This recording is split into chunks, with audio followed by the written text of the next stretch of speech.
cab, I see that he is making a phone call. I map the road ahead in my mind. I've driven it so often that I know every pothole, kink, and curve. I take a deep breath, crunch the gears, and plunge blindly into the passing place I calculate is just to my right. The driver of a black car coming in the opposite direction has had the same idea, and we skim each other as we pass, with a sickening screech of metal on metal. I accelerate. Let him chase me if he wants to make something of it. My left-hand mirror is wrenched from its casing and falls to dangle lifelessly at the side from a lone wire, like a severed limb attached to its body by a single vein. The retreating driver sounds his horn angrily, the Doppler effect making it drop a forlorn semitone as it continues in the direction of my house. The truck is between us, and it's too late to turn and see if the driver was alone or carrying a passenger, if it was a regular car or a taxi. I pick up my crazy pace.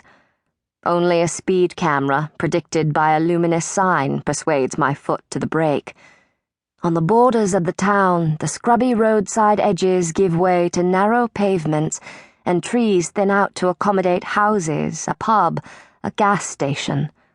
Lampposts appear, imitation Victorian globes like a parade of tiny moons, and I realize with a corresponding lucidity that this is it. The event I have been expecting and dreading for a third of my life is finally here. It suddenly feels very hot inside the car. My hands are sweating inside my gloves, my eyes are dry, and my tongue is stuck to the roof of my mouth. I have given up so much and done so many terrible things already for the sake of my family that I can only keep going. I don't know what is going to happen to us. I'm frightened, but I feel strong.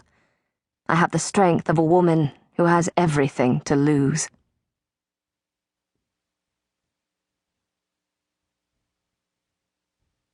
Chapter 1.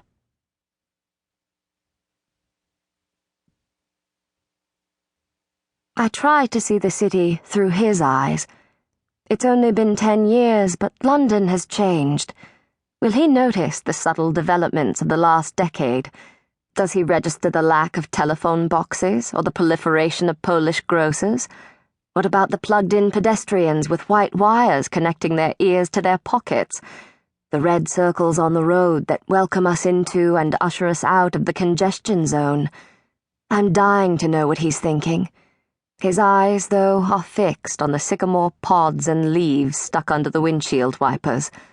Running commentary has never been his style, but this silence is unnerving. Alice is talking enough for the three of us, a high-pitched stream of consciousness that spills from the back seat. She has made this journey from southeast London to our home on the Suffolk coast 4 times a year, every year of her life. She loves travelling home through town, preferring to inch through dirty streets rather than cruise around the highway, even though it adds hours onto our journey. I always save this route for a special treat, when her behaviour throughout our visit has been particularly good, or when she and Rex have found saying goodbye harder than usual. Sometimes I drive through town when I need to think, knowing that Alice's nose will remain pressed against the glass as the car crawls from suburb to inner city to suburb again, that the question she asks will be about what that man is selling or what that building is, rather than another discussion about why Daddy has to live so far away. But this afternoon's detour isn't at Alice's request. As we creep along Holloway Road, a favourite part of the journey, her focus is inside the car. She doesn't seem to mind her demotion from the front seat to the back. She ignores the Caribbean barber shop she loves to wave at, and the metallic, space-age university building we saw being built, panel by shiny blue panel. We even pass the grimy cell phone store that holds such a strange fascination for her without the usual argument about when she will be old enough for her own telephone. We stop at a red light, and with a click and a giggle she slides out of her seatbelt and squeezes between the driver and passenger's seats. Her twiggy fingers weave in and out of Rex's hair, tugging it, massaging his scalp, shampooing it and revealing silver threads around his ears and temples.